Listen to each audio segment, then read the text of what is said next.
نحمدہ ونصلی ونسلم علی رسولہ الکریم۔ بسم اللہ الرحمن الرحیم۔ اسلامک وائس آفیشیل میں آپ سب کو خوش آمدید کہتا ہوں۔ اگر آپ چاہتے ہیں اللہ رب العزت کی محبت، آخرت کا خوف اور اس دنیا میں زندگی کیسے گزارنی ہے اور اللہ رب العزت کے پاس جانے کی تیاری کیسے کرنی ہے، تو ہم نے واقعات کا، اہل دل کے تڑپا دینے والے واقعات کا ایک سلسلہ شروع کیا ہے۔ آپ اس سلسلے میں ہمارے ساتھ رہیے گا، ان واقعات کو سنیے گا، اور اس کے لیے آپ ہمارے چینل کو سبسکرائب کر کے گھنٹی کے بٹن کو دبا کر آل نوٹیفیکیشنز پہ کلک کر لیں، تو ہر اپلوڈ ہونے والی ویڈیو آپ کو ملتی رہے گی۔ آج کی ویڈیو کا آغاز ہم حضرت ابراہیم علیہ السلام کے واقعہ سے کرتے ہیں۔ ایک مرتبہ حضرت ابراہیم علیہ السلام اپنی بکریوں کا ریوڑ چرا رہے تھے۔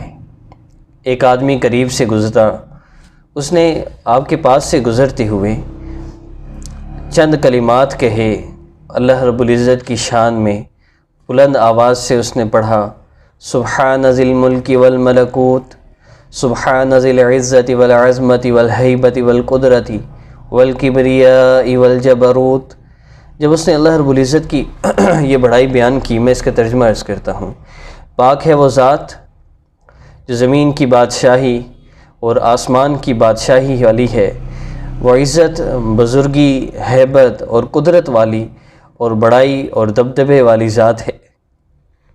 ابراہیم علیہ السلام نے جب اپنے محبوب حقیقی کی تعریف اتنے خوبصورت الفاظ میں سنی تو اس بندے سے کہا، کیا تم ایک دفعہ پھر اللہ رب العزت کی یہ بڑائی، یہ عظمت بیان کرو گے؟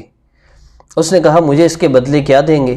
ابراہیم علیہ السلام نے فرمایا کہ میں اپنا بکریوں کا آدھا ریوڑ یہ میں تمہیں دے دوں گا۔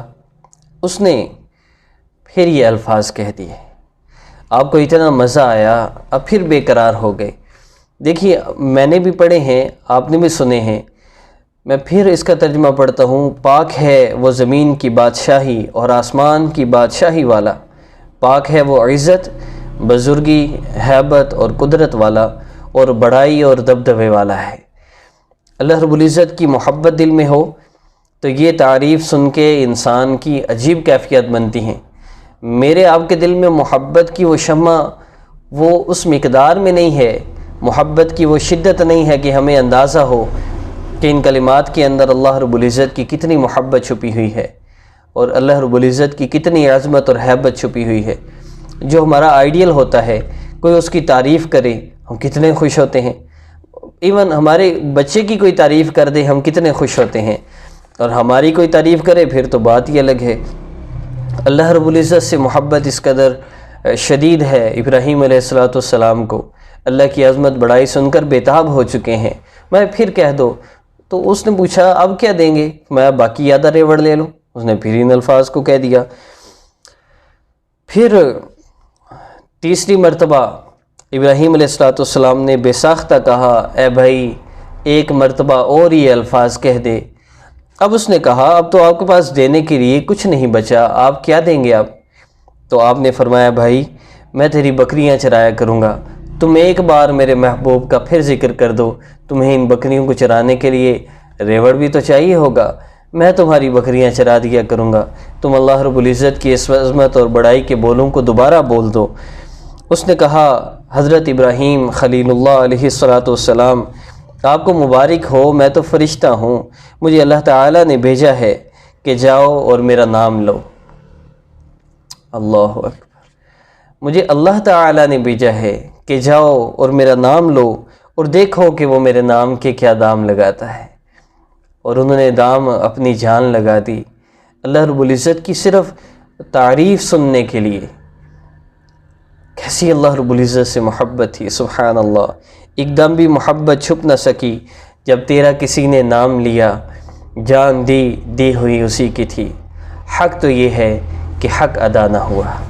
اللہ رب العزت مجھے بھی، آپ کو بھی اپنے محبوب صلی اللہ علیہ وسلم کی محبت عطا فرمائے، اور جتنی بھی ہمارے اندر کمزوریاں ہیں، بیماریاں ہیں، اللہ کی نافرمانی ایک بیماری ہے، اللہ رب العزت کی احکامات کو توڑنا ایک بیماری ہے، اور یہ دنیا کی ساری بیماریوں سے سخت بیماریاں ہیں۔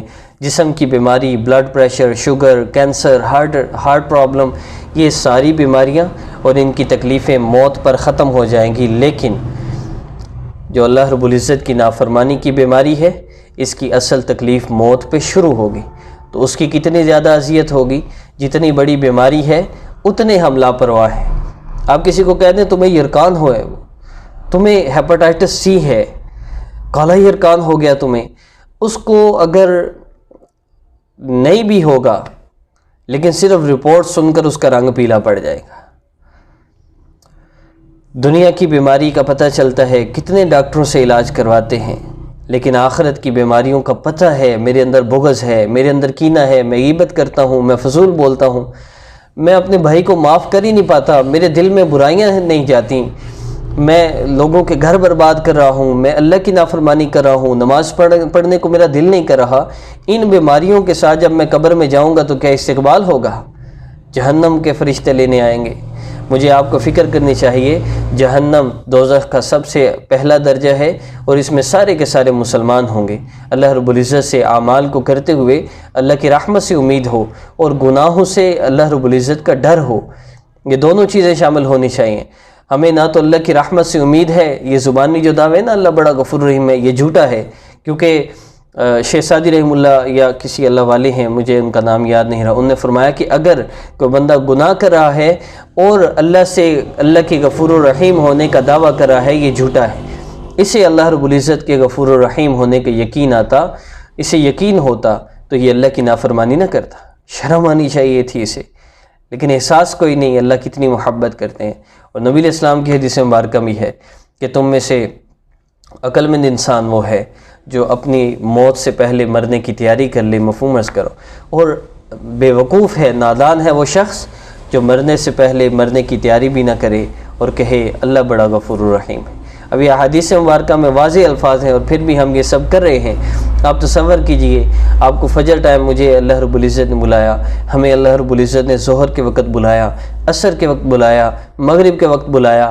آپ یہ نہ دیکھیے بلانے والا کون ہے، کون بلا رہا ہے آپ کو، دیکھیے پیچھے سے پیغام کس رب کا ہے، اس رب کی نافرمانی کرتے ہوئے، اور اذان سن کے بھی اپنی جگہ بیٹھے ہوئے ہیں۔ کتنی بڑی نافرمانی ہے، اس کا اللہ کو کیا جواب دیں گے؟ اللہ رب العزت مجھے آپ کو اپنی محبت عطا فرمائے۔ انشاءاللہ نیکسٹ ویڈیو میں ملاقات ہوگی۔ وآخر دعواہم ان الحمد للہ رب العالمین۔ السلام علیکم ورحمۃ اللہ وبرکاتہ۔